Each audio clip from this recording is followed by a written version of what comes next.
Welcome to Come and See, your podcast for finding truth in a world of chaos. Brought to you by All for Jesus Living Waters Ministry. With host and founder Richard Case and co-host and retreat leader Kathy Ricconi. Jesus reminds us to watch for the signs of his return. Today we will explore further what we are seeing in our times that line up with what signs he said would indicate the potential of the end and his return. We will also discuss the practical meaning of this as we watch and as a remnant prepare as he so leads. And now your host, Richard Case.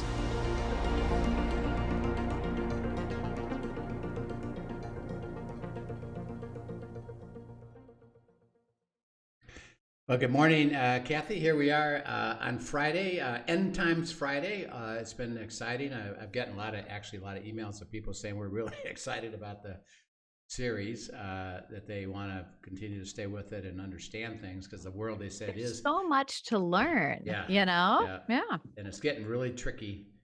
The world that we're facing with what's happening with COVID and the vaccine mandate, the economy, inflation, the world. Right now, there's a lot of stuff going on in the Middle East, through Israel with the new prime minister that's now into I think he's into his third month. And, there's a lot of challenges to, is he going to support what's called a two-state solution, which, as we've described it, is about having both the Jews and the Palestinians occupy the land together in different sections, Right. and operate still have it be Israel, but basically two states within Israel. Now, by the way, and this is just a by the way, Iraq is one nation, but they are organized with three different states. Oh, I didn't realize that. The Sunnis. Oh, I didn't know those were states. The Okay, I do know this. The Shiites and the Kurds.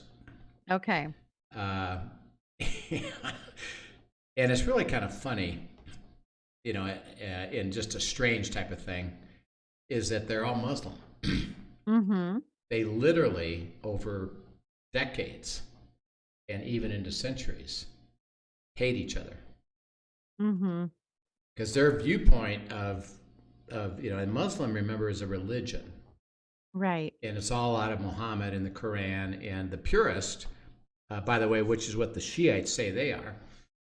It says right in the Quran, if you're not a believer in the Allah and the Muslim, precepts, you're an infidel.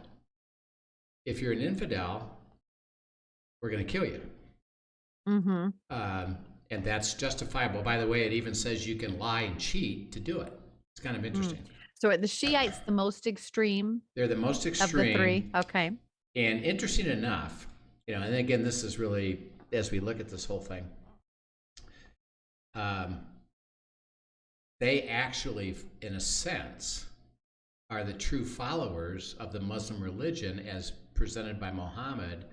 And they literally take the Quran completely to everything Completely it says, at its word, correct. Including, if you're an infidel, we're going to kill you. Which is why they're against Israel, and Right. they're against the West. They're against people that portray something different.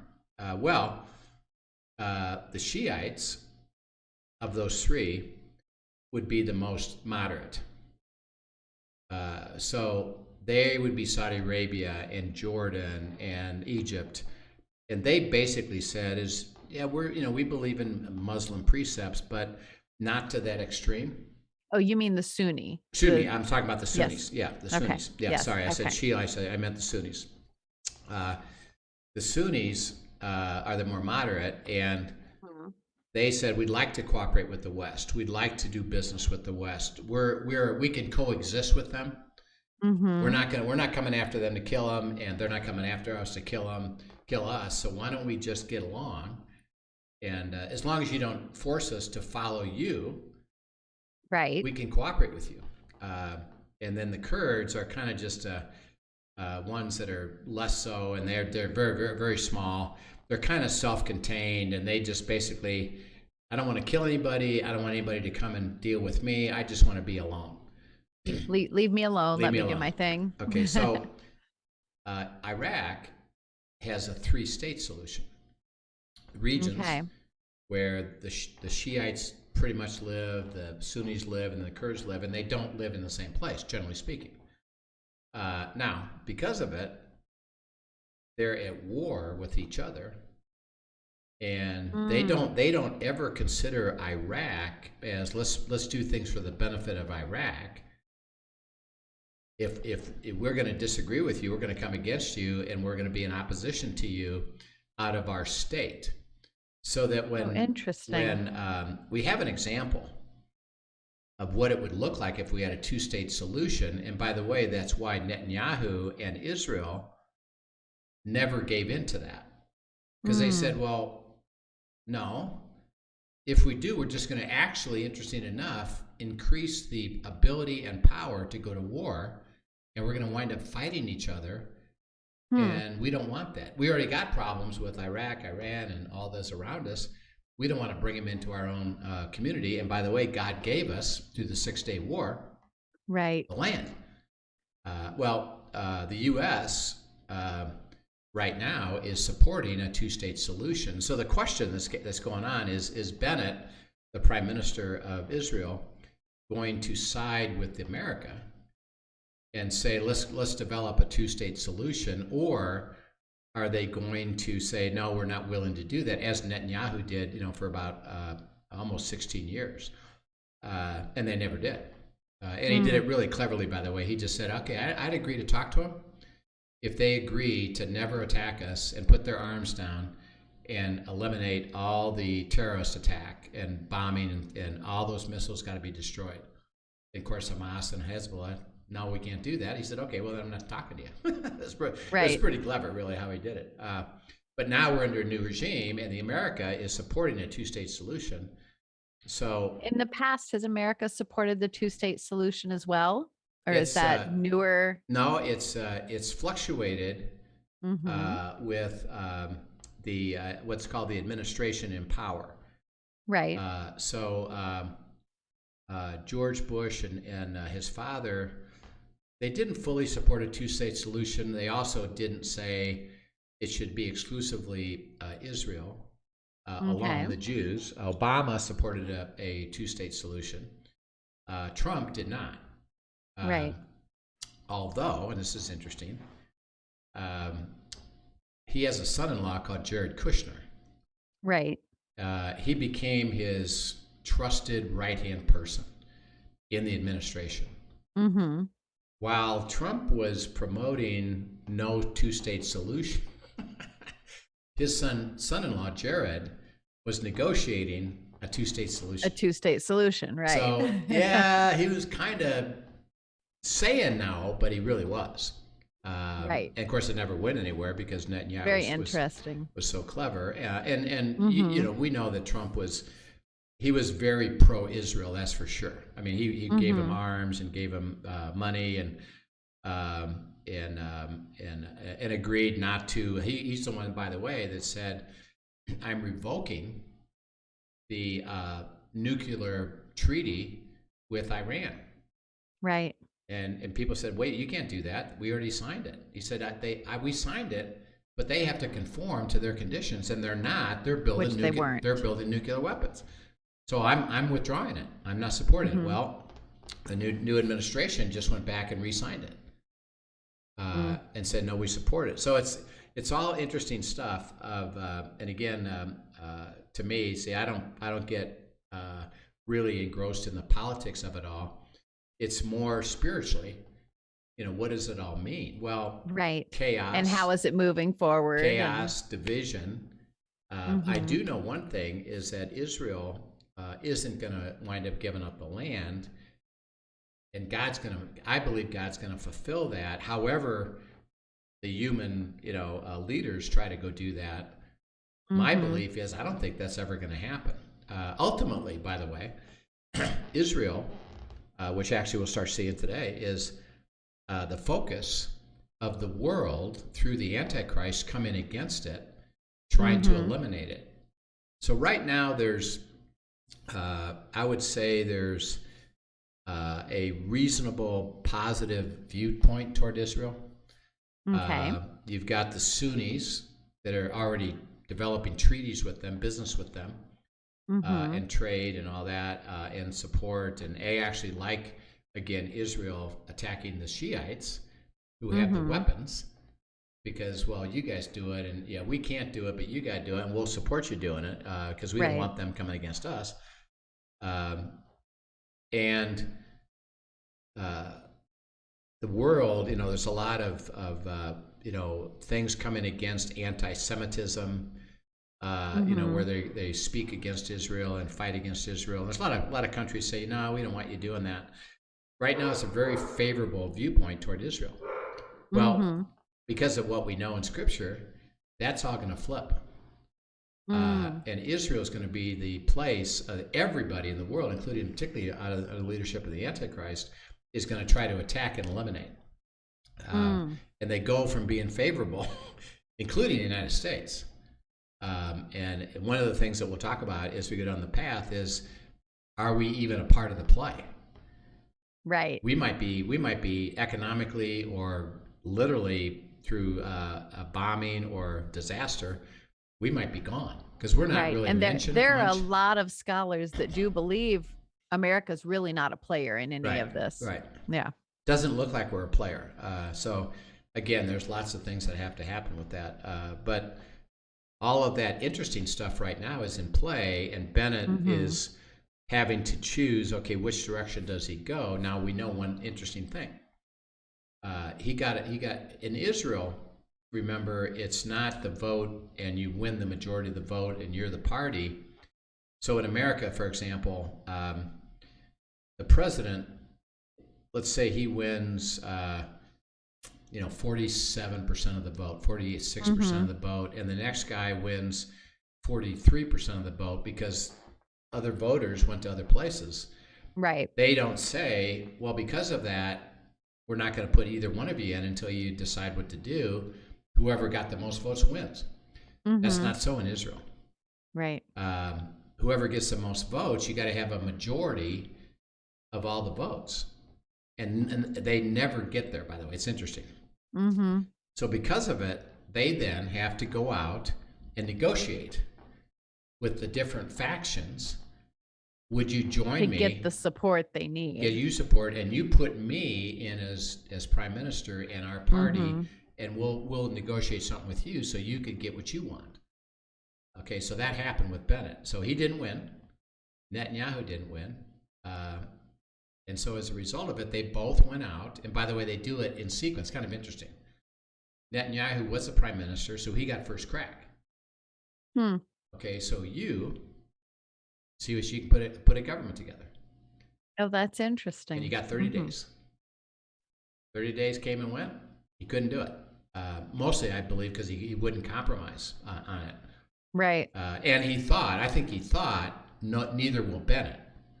Right. And then it'll go back to another election, and we'll do it all over again. By the way, if that was so, guess who remains in power? Netanyahu.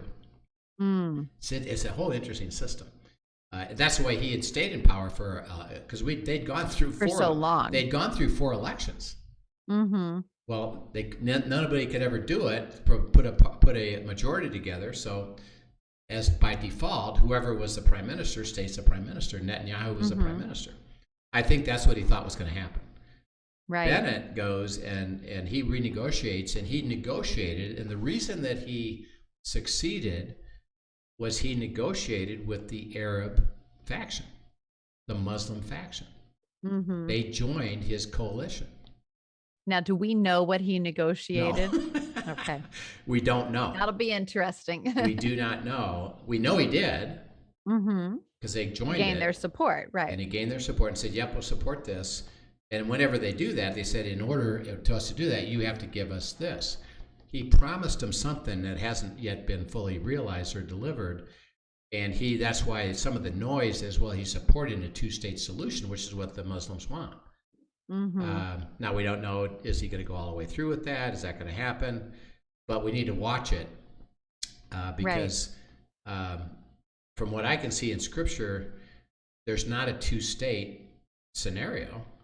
Right. So whatever they're working on could be the stimulus to move everybody against Israel again, which is going to happen. So it's going to be really interesting. So as we process all this, we're in the middle of lots of things to receive and observe, and what I say, a lot of things are in play.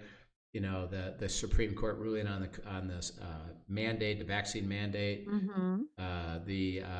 what's happening in Israel, the economy, inflation. What does the Fed do? I mean, there's just lots of things. Even natural disasters that are going on. Yeah. Volcanoes everywhere. Interesting enough, I just saw this yesterday, by the way. And just little things kind of catch my eye, and I'll look at it. Well, Intel just came out with a new chip, and the chip is what they call a neuropathy chip. Everything prior to this is what you would call bits and bytes and finite. Okay. Well, they've come up with a way to emulate the way the whole brain and nerve system operates in a body, and it learns. Interesting. And how it puts synapses together, and it's a whole new methodology. And they said, it's just being introduced. We don't yet have full application of this because people are just going to start picking it up and start playing with it. But we now developed it. And now guess what? This is really what I picked up. They have two different chips, and they named them. They named them from volcanoes in Hawaii. Really? Yes. And so they're the names of active volcanoes in Hawaii. And when I saw that, it's like, oh, interesting. That it's, again, because that says there's going to be these natural events happen. And what I saw when I said, hey, God, what's that? What I heard is things are ready to erupt in the technology world. And it's part of the signs of what's going on. And they attached it to something that you could recognize as name of a volcano, because that's when I saw it. And it's kind of cool. Again, the abiding and the beautiful life of God. I saw that. I read the name,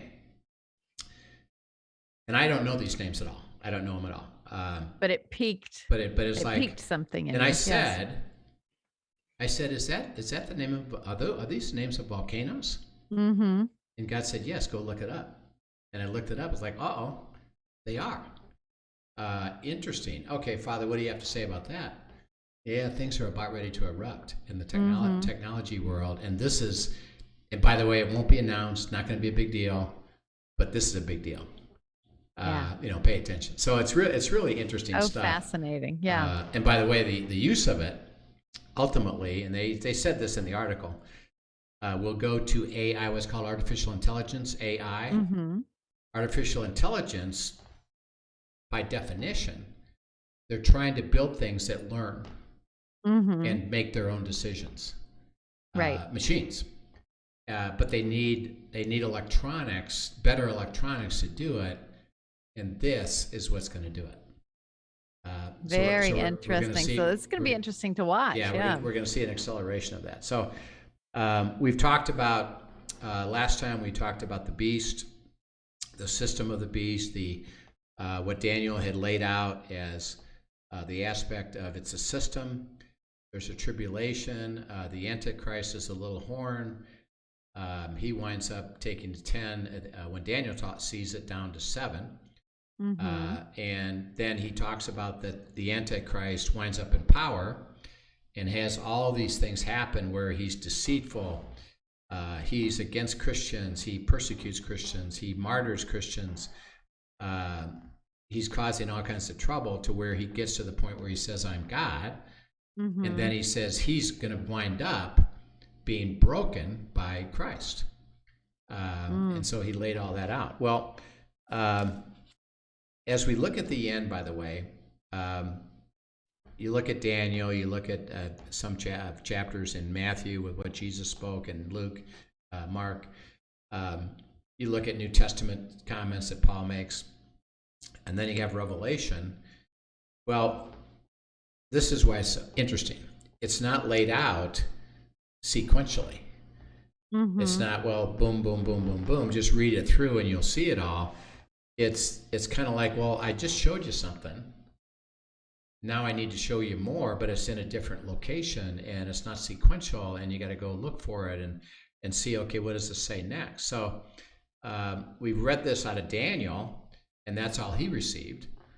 Well, then John got another piece of the puzzle along the same lines in Revelation, is to say, well, you see what I show, and you now write down what I did. So let's go look at the next section of this, and we're talking now about the beast and the Antichrist. Read verses Revelation 13, 1 through 10. Revelation 13, 1 to 10. And I saw a beast rising out of the sea with 10 horns and 7 heads, with 10 diadems on its horns and blasphemous names on its heads. And the beast that I saw was like a leopard. Its feet were like a bear's, and its mouth was like a lion's mouth. And to it the dragon gave his power and his throne and great authority. One of its heads seemed to have a mortal wound, but its mortal wound was healed, and the whole earth marveled as they followed the beast. And they worshipped the dragon, for he had given his authority to the beast. And they worshipped the beast, saying, "Who is like the beast? Who can fight against it?"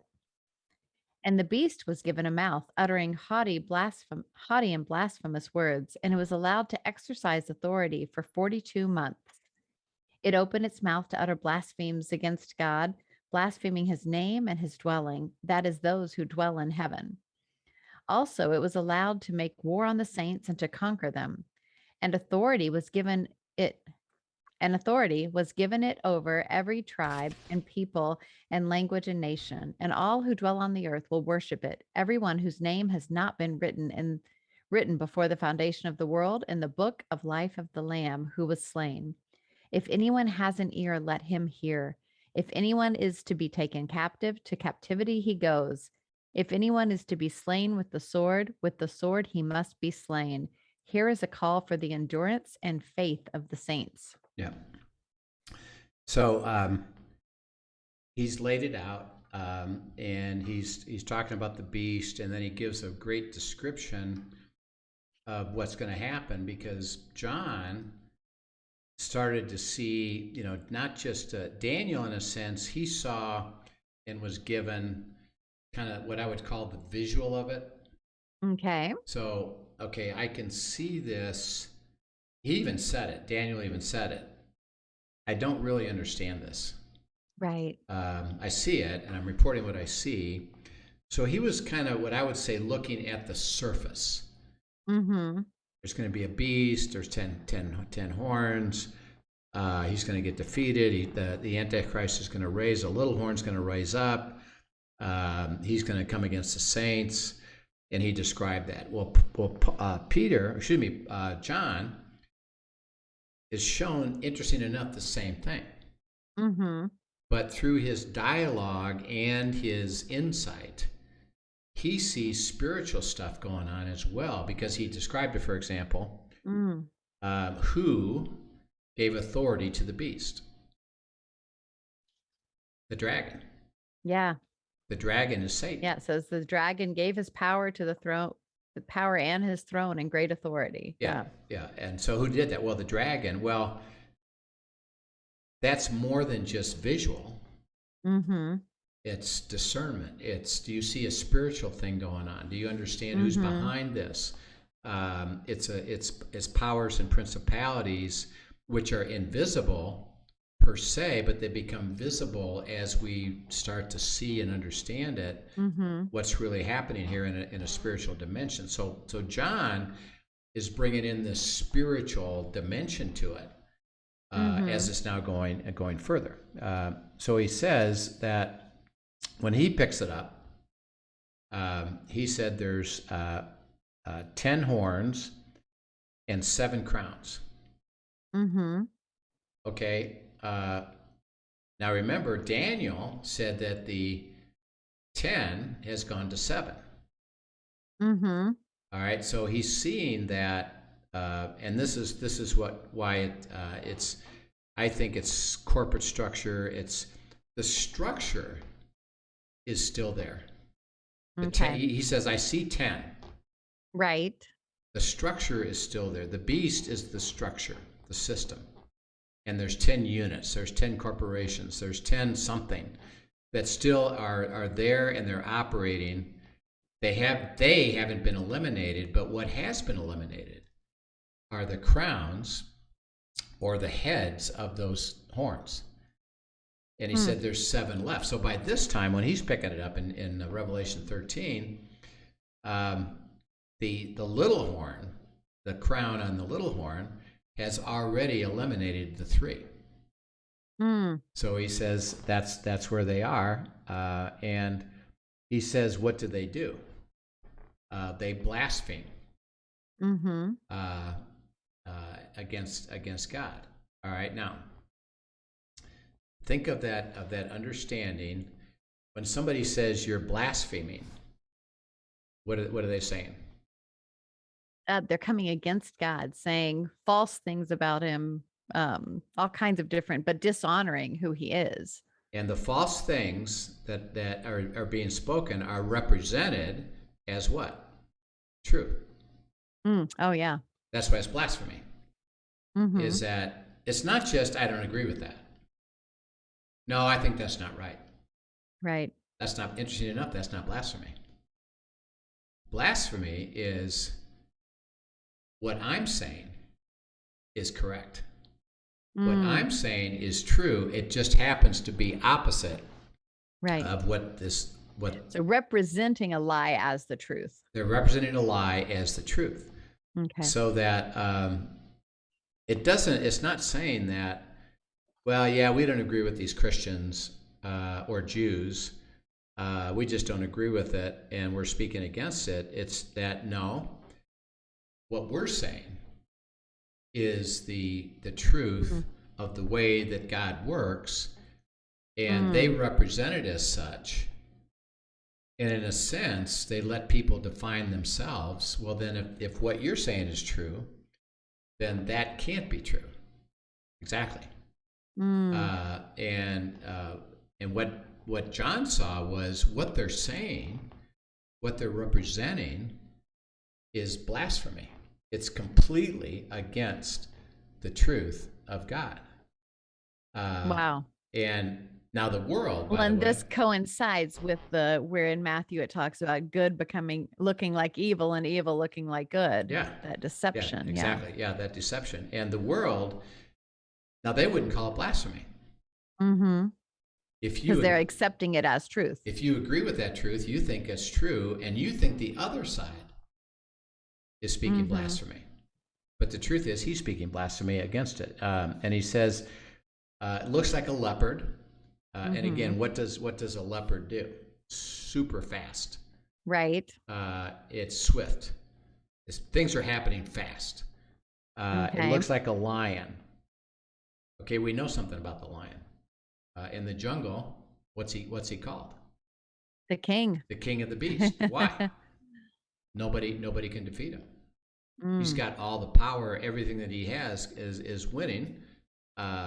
And so he is the king, the lion. So he's the ultimate devourer because he's got the power to do so. He's at the top of the heap. So it's swift. Things are happening fast. He's got the power. And then it says, what about the bear? It says something. Is there a symbolism in that? And its feet were like a bear's? Yeah, feet like a bear. When a bear attacks, it's heavy. It's immovable. You can come and fight against me, but you're not going to win because I'm too massive. So when he talks about the feet, he's saying, do you recognize that this mass is something that you just can't overcome because it's just too sure-footed and too massive. and you don't have the ability, to knock it over. You don't have the ability to do it. I mean, the only way, interesting enough, the only way bears get beat up in a personal battle is you got to shoot them. And so that's what he's trying to say here, is that they've got that power behind it.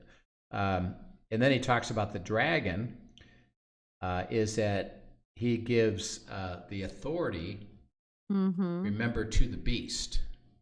Right. Okay, well, that just told us something new. The beast is a human system, a new world government, a new economic system that will be run by the enemy. That really, the power behind it is really who? See, is really Satan.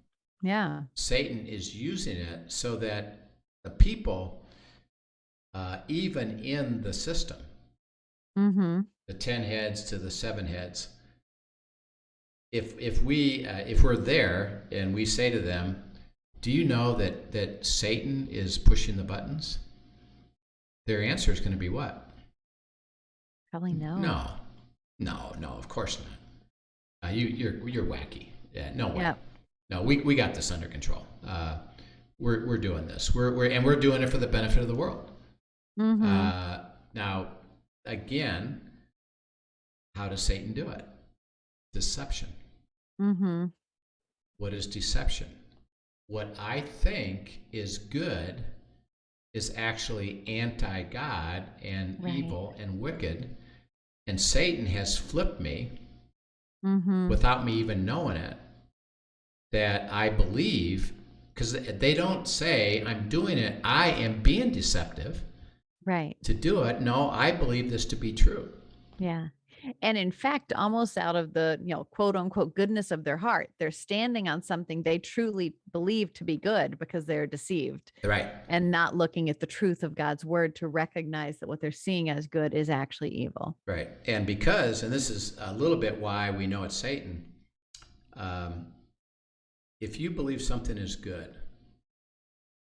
and you're so bent on that, and you're so zealous for that, what do? You fight for it tooth and nail a lot of times. And you want everybody to agree and live out what I believe is good, even if it means me setting up law or rule to do that. I'm doing it for the benefit of us because it's a good thing to do. Right. But unfortunately, it's called deception. Like, for example, we've talked about this. The vaccine is one of those issues.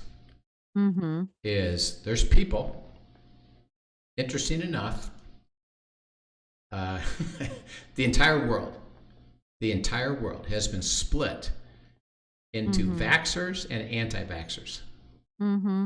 There's no middle ground. Yeah. All right.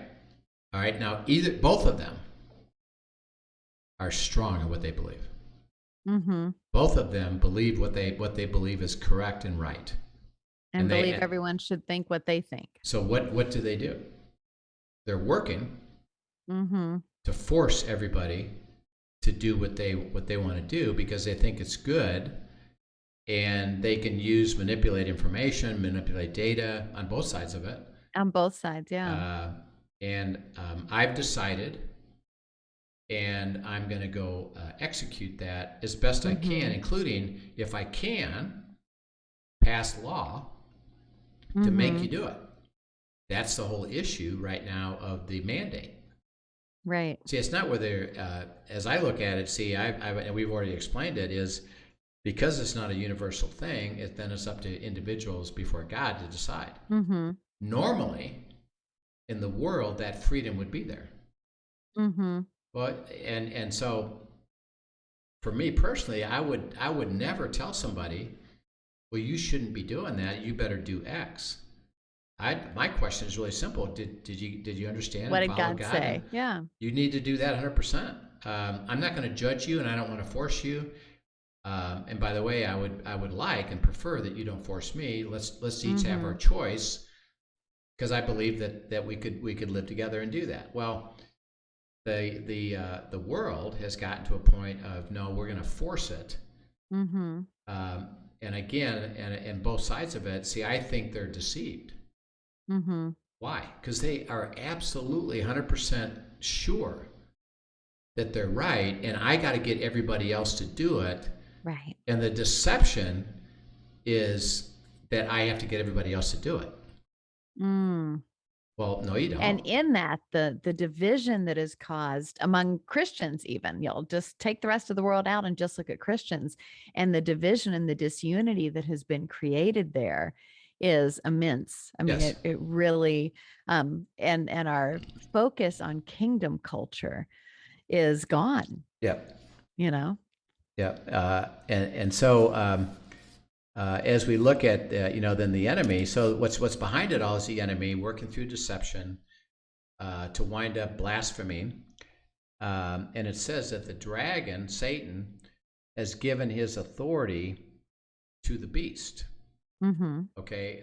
Now he actually gives a timeline to that. 3.5 years. Okay. We know the tribulation is 7 years. Mm-hmm. So that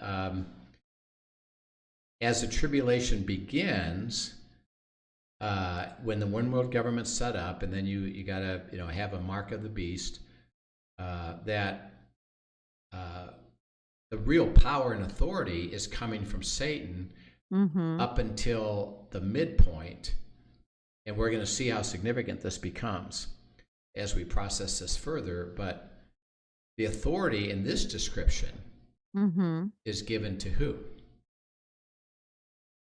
To the beast. The beast. For 42 months. Yeah. The system. Mm-hmm. The beast. For 42 months. Okay. The first 3.5 years, the beast. The system. Mm-hmm. It says people worship the beast. The beast isn't a person. Hmm. So what does that mean? That they're worshiping the beast? And go down to the simple So I would think definition in of terms worship. of, I would think of it as idolatry. Yes. That they are putting their trust, putting their hope, putting their power, their reliance, their dependence on a system rather than the one true God. So worship is what you give worth to and put as a priority of how you would make decisions following that. Right. So that it doesn't have to be a person. It can be a system. It can be law. It can be something simple like, for example, churches teach there's a pre-trib rapture. Right. To the point where they say you don't even need to worry about the tribulation. You're going to be raptured. Because we'll be gone. We've decided that you're going to be pre-trib rapture. Don't worry about it. Okay? I get into discussion with people. Are you pre-trib, post-trib, mid-trib? I said, well, I'm not any of them. Because the truth is, it's not clear in Scripture. There's cases for all of them. That means God didn't tell us. And because God didn't tell us, I'm going to follow God. He'll let us know, and He'll help us understand it. Right. I'm not any of those. No, I'm pre-trib. Okay, what do you mean by that? We're going to be raptured pre-trib. Okay, are you certain of that? Yeah, absolutely. Why? Because my church says so. Okay, well, what does the Bible have to say? Well, yeah, it doesn't matter because we're pre-trib. Okay, now think about what they've just done. They've worshipped pre-trib. I put that above anything else, and my system, pre-trib. And they're counting on that. Pre-trib isn't a person.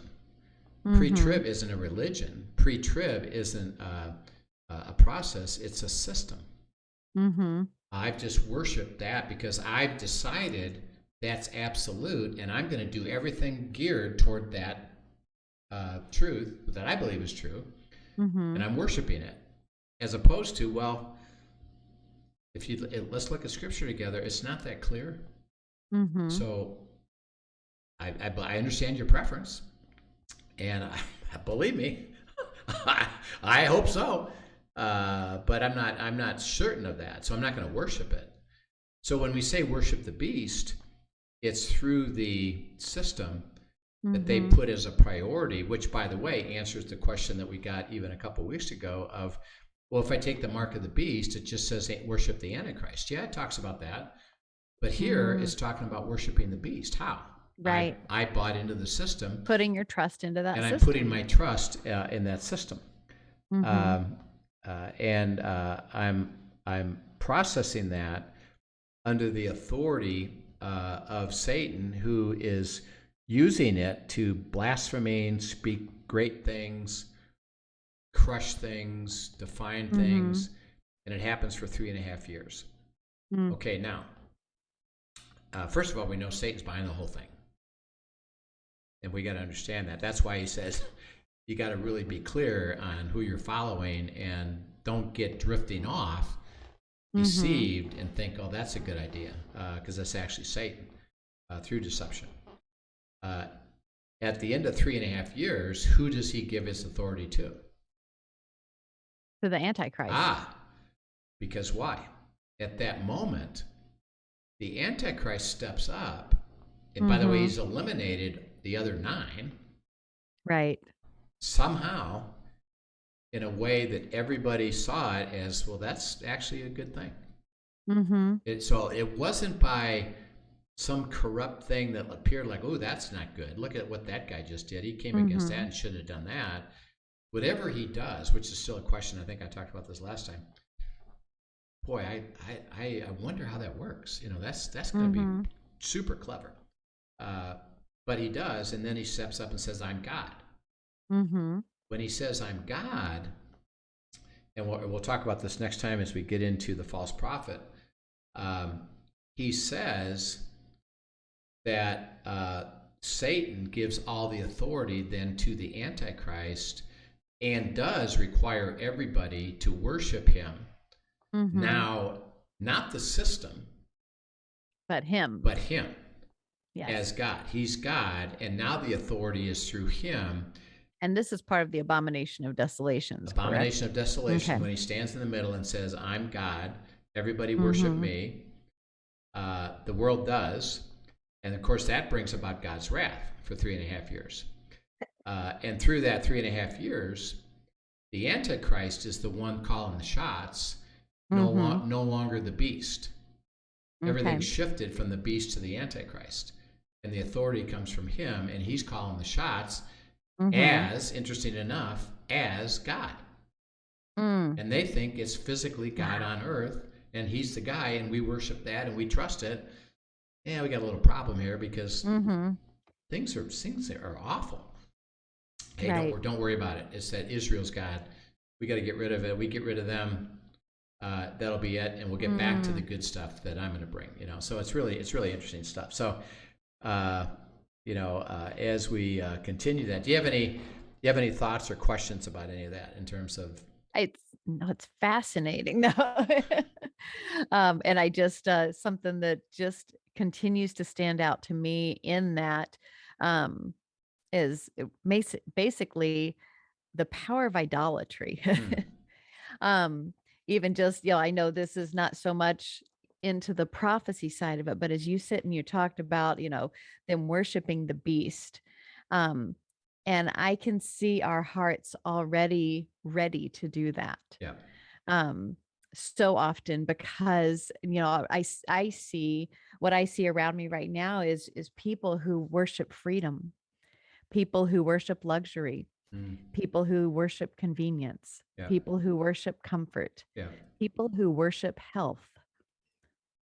I mean, there are a lot of things. And if a system were to come in to provide these things that we have already given prominence in our heart over God in a lot of times, in a lot of places, how easy it's going to be for our hearts to flip and worship the beast. Yeah. If we don't do some real introspection and repentance and God, show me what I've made idols and show me where I'm not fully aligned with you. So I see a lot of personal in this, that as a church and as he calls us to ready the bride for the bridegroom. We've got some work to do. Right. And that worship of anything other than God, because of the nature of God, leads to what I call judgment. And that is that because I'm worshiping this thing, Yeah. like the vaccine, or like luxury, or I can't go to a football game now Any because number of things. I'm mad about that, and I got to change the law, and I got to make it happen. Well, if you're following God, and we've talked about this in our whole series on discerning God's will, it's not that complicated. It's Right. that, well, hey son, it's not your burden. Mm-hmm. You don't need to prove anything. You don't need to convince anything of anybody. Just walk with me. Seek me. I have answers for you. You don't need to go to judgment. It's not your right to persuade anybody else. I'll go and guide you into what I want you to do, which could be, by the way, and like, for example, there's organizations in the United States that are called to do some things against abortion. Yep, they're called to do it. Now, by the way, the way they're called to do it, if they're of God, is with honor, with respect, with don't worry about the outcome. Yeah. Don't fight against it. It will reflect God's heart. It'll reflect my nature. And yes, there will be some wonderful things going, and I've got some great stories of people actually I've been involved with, teaching and abiding, of things of major gains in pro-life. So it's not that God can't say, I do want you to speak to this. I do want you to be involved here. It's not a passivity. It's not a fatalism, but it's always from God. Even in that, yes, God's saying to those people, don't go to judgment. Right. Don't get bitter in your heart. Don't get hard in your heart. Don't feel you have to persuade anybody. Just follow what I'm asking you to do. And so, if we worship something else, like, for example, and I actually dealt with this group, they were worshiping pro-life. Why? Because they weren't looking at what God was saying. They were saying, I'm gonna, and I have to. And they actually would come and fight and yell and scream and do things against people that were choice. And God said, well, that's not me. Right. You're worshiping that. You're worshiping that over me. Come and worship me. Because that'll, by the way, and we've talked about this. What does that do? Righteousness, peace, and joy, and freedom in the Holy Spirit. That's the kingdom of God. Doesn't matter what you're involved in. That's the illustration of it. If you worship me, you'll experience that. If you worship anything else, and you listed a bunch, you're going to wind up in judgment. You're going to wind up in hardness. You're going to wind up in anger. You're going to wind up in places that aren't of me. Why? Because you worship something else. And that's why he says. And it's really when we get to that point where we're chasing the gift rather than the giver. Right.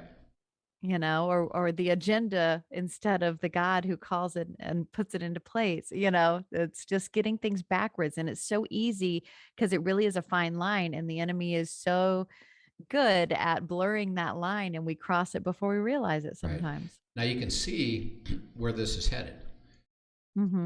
It says right up front, Satan is behind it all. Yes. All right. Think how simple this is. What does Satan ultimately want? The world he wants to turn worship people him. Away. Yeah. He wants the world to worship him. Yes. He starts with the beast. It goes to the Antichrist with his goal of having it become him. Right. And he's all behind it, moving through the deception of the beast first, solving a problem. The Antichrist, who becomes the head and everybody loves him, and says, I'm God, and they support that. And now it's like, okay, now ultimately you're going to see who really is God. In his mind, that's me. So you can see where it's headed. So it's really interesting stuff. So we're at the end of our time here, but we'll pick it up next time. We're going to go deeper into Revelation here about what happens here with the 10 to 7 to 5 to 3 to 2 to 1. What happens with the Antichrist? What about the false prophet? This is fascinating. Because that's a big player in it. And interesting enough, it's kind of the trinity of the enemy. He's the father. So the beast, the Antichrist, and the false would prophet be the son, and the false prophet would be equivalent to the spirit, and they're a triumvirate together, trinity, of working this together. So we're going to learn ultimate deception. We're going to learn about the false prophet next time as well. So encourage everybody to keep alert, be open to the signs that God's given us. We'll continue to get into the Word of what it says and what it doesn't say, and we're having a good time just expressing it. And I hope you're really receiving it and learning stuff.